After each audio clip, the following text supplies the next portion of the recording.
নমস্কার, 24 ঘন্টায় আপনাদের স্বাগত। টপ নিউজ এট 6 নিয়ে আপনাদের সঙ্গে রয়েছে আমি কুনাল। সিঙ্গুর আন্দোলনকে সিলেবাসে অন্তর্ভুক্ত করতে চায় রাজ্য সরকার। সিঙ্গুরের জমিকে ঘিরে বিরাট আন্দোলন, সেই আন্দোলনের সাফল্য এইসব কিছুই অত্যন্ত গুরুত্বপূর্ণ মনে করছে রাজ্য সরকার এবং সে কারণেই সিঙ্গুর আন্দোলনকে ইতিহাসের সিলেবাসে অন্তর্ভুক্ত করতে চায় রাজ্য, এমনটা জানিয়েছেন পার্থ চট্টোপাধ্যায়। আমরা বিষয় নিয়ে কথা বলবো। আমাদের প্রতিনিধি সুতপা সেন আমাদের সঙ্গে রয়েছেন। সুতপা, রাজ্য রাজনীতিতে সিঙ্গুর আন্দোলন যথেষ্ট গুরুত্বপূর্ণ, তাৎপর্যপূর্ণ, কিন্তু সেক্ষেত্রে ছেলেমেয়েরা সিলেবাসে সিঙ্গুর নিয়ে পড়াশোনা করবে, ঠিক কি ব্যাখ্যা রাজ্যের?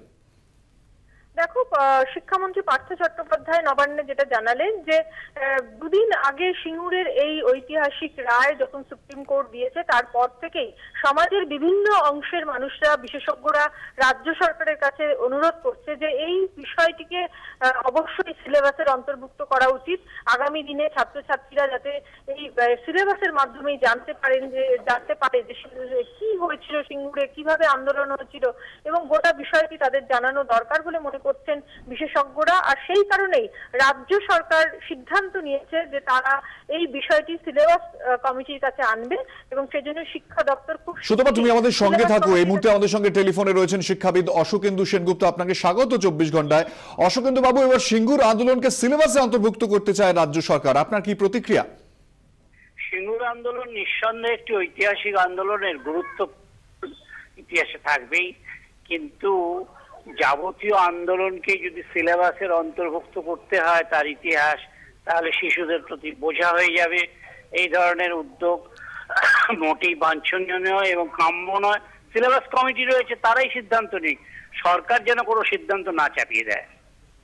ধন্যবাদ আমাদের সঙ্গে কথা বলার জন্য। অশোকেন্দু সেনগুপ্ত শিক্ষাবিদ আমাদের সঙ্গে ছিলেন, তিনি এই ঘটনার প্রতিক্রিয়া দিলেন। এবং সিঙ্গুর আন্দোলনকে আপনাদের আরেকবার জানিয়ে রাখি, সিলেবাসে অন্তর্ভুক্ত করতে যায় রাজ্য সরকার এবং সিঙ্গুরের জমিকে ঘিরে যে বিরাট আন্দোলন হয়েছিল সেই আন্দোলনকেই এবার সিলেবাস কমিটির কাছে প্রস্তাব পাঠানো হচ্ছে যাতে এই সিঙ্গুর আন্দোলনকে সিলেবাসে অন্তর্ভুক্ত করা হয়, এমনটাই চায় রাজ্য সরকার। আমাদের সঙ্গে এই মুহূর্তে রয়েছেন শিক্ষাবিদ আনন্দদেব মুখোপাধ্যায়। আনন্দদেব বাবু নমস্কার, 24 ঘন্টায় স্বাগত। সিঙ্গুর আন্দোলনকে সিলেবাসে অন্তর্ভুক্ত করতে চায় রাজ্য, আপনার কি প্রতিক্রিয়া? এখনো কিন্তু বিচার্য বিষয় এবং এটা একটা রাজনৈতিক জয় হতেই পারে এবং কৃষকদের জমি ফিরে পাওয়া সেটা যে সুখের খবর সেটা অনেকে ভাবতেই পারেন, কিন্তু এটা একটা এমন কিছু ব্যাপার নয় যেটাকে ইতিহাসের পাঠ্যক্রমের মধ্যে ঢোকাতে হবে।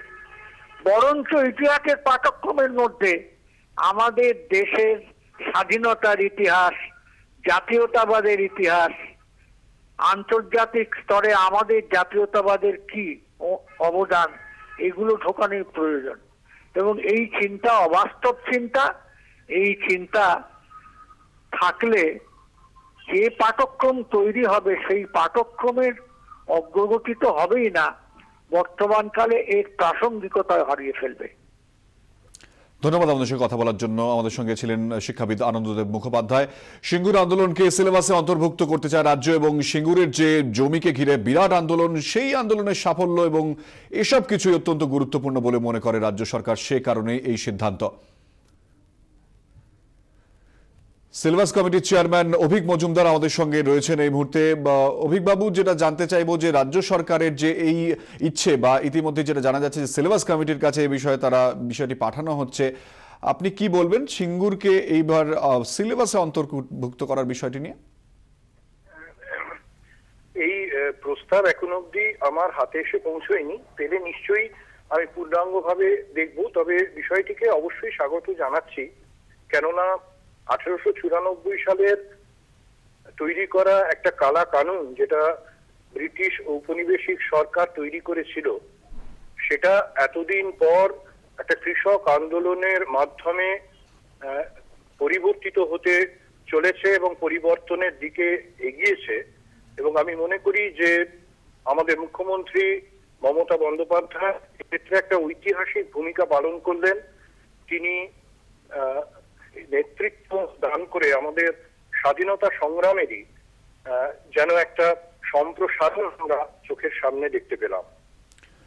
অতীতে অনেক ধরনের ঘটনায় আমরা বিভিন্ন ক্ষেত্রে অনেক নজির দেখেছি, সেক্ষেত্রে ইতিহাসে এই বিষয়টি স্থান পাওয়া কতটা তাৎপর্যপূর্ণ বলে আপনি মনে করেন, খুবই সংক্ষেপে জানতে চাইব। হ্যাঁ, আমার মনে হয় যে ঐতিহাসিক ভাবে কিন্তু এই ঘটনাটি শুধুমাত্র পশ্চিমবঙ্গের মধ্যেই সীমাবদ্ধ নয়। আমার মনে হয় যে বড় অর্থে আমাদের ভারতবর্ষের ইতিহাসের ক্ষেত্রেও শুধু ভারতবর্ষেরই নয়, আমি মনে করি পুরো দক্ষিণ পূর্ব এশিয়ার ক্ষেত্রেই এই ধরনের একটা সিদ্ধান্ত এবং এই ধরনের একটা ঘটনা একটা বহু সুদূর প্রসারী একটা তাৎপর্য বহন করছে। ধন্যবাদ আমাদের সঙ্গে কথা বলার জন্য। অভিক মজুমদার আমাদের সঙ্গে ছিলেন এই মুহূর্তে। আমরা এর আগে কথা বলেছিলাম অমল মুখোপাধ্যায় শিক্ষাবিদ, তার সঙ্গে তার কি প্রতিক্রিয়া ছিল শুনবো। সুন্দর লাগছে আমার, এ তো অদ্ভুত ব্যাপার আর কি। আমরা কোন রাজ্যে বাস করছি, আমাদের কি দৈনিক দশা আজকে হয়েছে।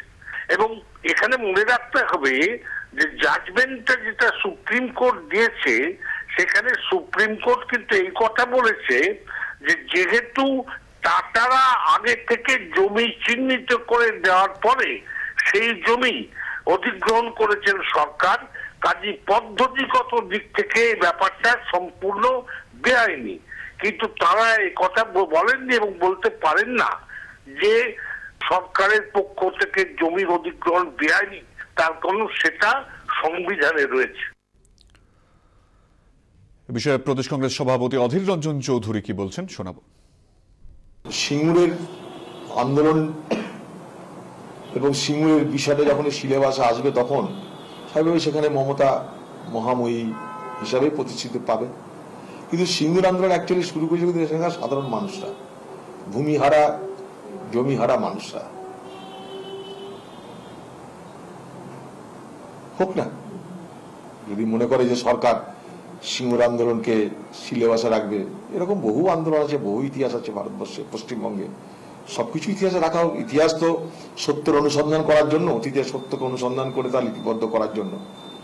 সেরকম অনেক ঘটনা আছে। আমাদের সঙ্গে এই মুহূর্তে আমাদের প্রতিনিধি সুতপা সেন রয়েছেন। সুতপা, ইতিমধ্যে বিভিন্ন মহল থেকে বিষয়টি নিয়ে বিতর্কের ঝড় উঠেছে, কিন্তু কোন শ্রেণীর ছাত্রছাত্রীরা এই বিষয়টি নিয়ে পড়াশোনা করবে সে বিষয়ে এখনো পর্যন্ত কোনো পরিষ্কার করা হয়েছে? আমাদের সঙ্গে যোগাযোগ বিচ্ছিন্ন হয়ে গিয়েছে আমাদের প্রতিনিধি সুতপা সেনের। সিঙ্গুর নিয়ে সাফাই দিল এদিকে পলিট ব্যুরো, এবং 1894 সালের জমি অধিগ্রহণ আইনকেই ঢাল করল পলিট ব্যুরো। পলিট ব্যুরোর বিবৃতিতে বলা হয়েছে সেই সময় জমি অধিগ্রহণের জন্য 1894 সালের আইন ছাড়া অন্য আইনি রাস্তা ছিল না। তবে ওই আইনে কৃষকদের স্বার্থ যথেষ্ট সুরক্ষিতও ছিল না। এর আগে 2011 সালের বিধানসভা ভোটের পর্যালোচনায় কেন্দ্রীয় কমিটি জানিয়েছিল জমি অধিগ্রহণে যে রাজনৈতিক ও প্রশাসনিক ভুল হয়েছিল তার চড়া দাম দিতে হয়েছে। তবে একই সঙ্গে পলিট ব্যুরোর বিবৃতিতে জানানো হয়েছে দীর্ঘদিন ধরেই 1894 সালের জমি আইন প্রত্যাহারের দাবি জানিয়ে এসেছে দল। সিঙ্গুরের জমি অধিগ্রহণ অবৈধ এবং অধিকৃত জমি ফিরিয়ে দিতে হবে জমির মালিকদের, এই মর্মের নির্দেশ দিয়েছে সুপ্রিম কোর্ট। সিঙ্গুর নিয়ে সুপ্রিম কোর্টের রায়ের পরিপ্রেক্ষিতেই পলিট ব্যুরোর এই বিবৃতি। এদিকে পলিট ব্যুরোর এই বিবৃতি নতুন কোনো অবস্থান নয়, কলকাতায় জানিয়েছেন পলিট ব্যুরোর সদস্য বিমান বসু। কমিটি 2011 সালের নির্বাচনী যে রিভিউ, সেই রিভিউতে তো বলেছে এই কথাটা ইন ডিফারেন্ট ফর্ম, যে আমি কোট আনকোট যেটা বললাম, the administrative and political mistakes in this regard proved costly. What does it mean? তাহলে বিলম্বিত হলো না তো? আগেই তো কমেন্টটা করেছে। এ নিয়ে আমরা কথা বলেছিলাম তৃণমূল বিধায়ক আব্দুল রেজ্জাক মোল্লার সঙ্গে, তিনি কি বলছেন?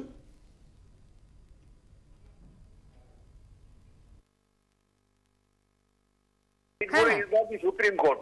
Politburo is a party headquarter. That does not mean that they are the supreme authority of the country. But the supreme authority of the country, their verdict is verdict, and their verdict is that it was illegal. So all the land should be returned to the farmer. This is enough. আবার নতুন করে আশায় বুক বাঁধছে সিঙ্গুর। মুখ্যমন্ত্রীর নির্দেশে শুরু হয়ে গেল জমি জরিপের কাজ, চলছে আগাছা সাফ করার কাজ।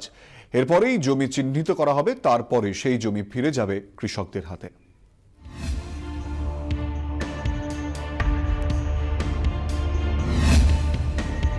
10 বছরের অপেক্ষা, কাঁটা তারের ওপারে থাকা জমি, নিজের জমি, একদিন যেখানে সোনার ফসল ফলতো সেই জমি। 10 বছর সেই জমিতে হাত পড়েনি।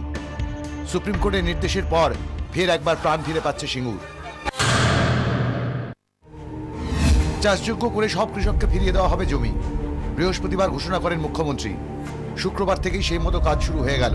মাননীয় মুখ্যমন্ত্রী সিঙ্গুর নিয়ে একটি মিটিং ডেকেছিলেন। তিনি মোটামুটি দায়িত্ব দিয়ে গেছেন যে এখানে প্রতিদিন কিভাবে কাজ চলছে না চলছে একবার এসে খোঁজ খবর নেওয়ার জন্য। সেই খোঁজ খবর নিতে এসেছি। ইতিমধ্যে পার্থদাকে রিপোর্টও করেছি যে আমি আসছি এবং ওখানে শুরু হয়ে গেছে। সকাল 8টা বাজার আগেই সিঙ্গুরে পৌঁছে যান সরকারি কর্মীরা। এরপরেই সিঙ্গুরে পৌঁছন জেলা শাসক সঞ্জয় বানসাল এবং এসপি প্রবীণ ত্রিপাঠী। ভূমি ও ভূমি রাজস্ব দপ্তরের অফিসারদের সঙ্গে বৈঠক করেন জেলা শাসক এবং পুলিশ সুপার। প্রশাসনের তরফে ঠিক করা হয়েছে প্রথমে জমির আগাছা সাফ করা হবে। সেই জন্য ঘাস কাটার যন্ত্র আনা হয়েছে। নিয়ে আসা হয়েছে 4টি হারভেস্টার মেশিন। কলকাতা পুরসভা থেকে আনা হয়েছে আধুনিক প্রযুক্তি যন্ত্রপাতি। আকাশপথে জমি মাপতে নিয়ে আসা হয়েছে ড্রোনও। কাজ শুরু হয়েছে গোপালনগরে। 997 একর জমিতে সবচেয়ে বড় সমস্যা আমার পেছনে যে দেখতে পাচ্ছেন, এই গাছ আগাছা হয়ে আছে গোটা জায়গায়। এটাই হচ্ছে সবচেয়ে বড় সমস্যা। যেটি বলেছেন এই ঘাসগুলো যেগুলো আছে সেগুলো পরিষ্কার করতে, মানে মেশিন দিয়ে কেটে দেওয়ার জন্য। আর সরকারিভাবে এই তৎপরতা শুরু হতেই ফের একবার স্বপ্ন দেখছে সিঙ্গুর। মাঝে মধ্যেই বিভিন্নভাবে ঢুকে জমি, সেই পাল্টে যাওয়া জমি, সেই আগের জমি আর নেই, সেই পাল্টে যাওয়া জমির সেই জায়গাগুলো কি দেখি যে আবার ভালো লাগার সাথে কান্না হয়েছে যাচ্ছে আনন্দে। চাষ করবো নতুন করে এই আশায়। 10-10টা বছর খণ্ডাহার হয়ে পড়েছিল এই জমি। বর্ষার মেঘ কেটে গিয়ে আকাশে এখন শরতের সোনাঝরা রোদ। সেই সোনালি রোদেই ফের আশার আলো সিঙ্গুরের চোখে। প্রজেক্ট এরিয়ায় ছড়িয়ে ছিটিয়ে থাকা কাশফুলে সিঙ্গুরে এখন নতুন দিনের আগমনী সুর। 24 ঘন্টার জন্য বিধান সরকার ও কমলিকা সেনগুপ্তর রিপোর্ট, সিঙ্গুর।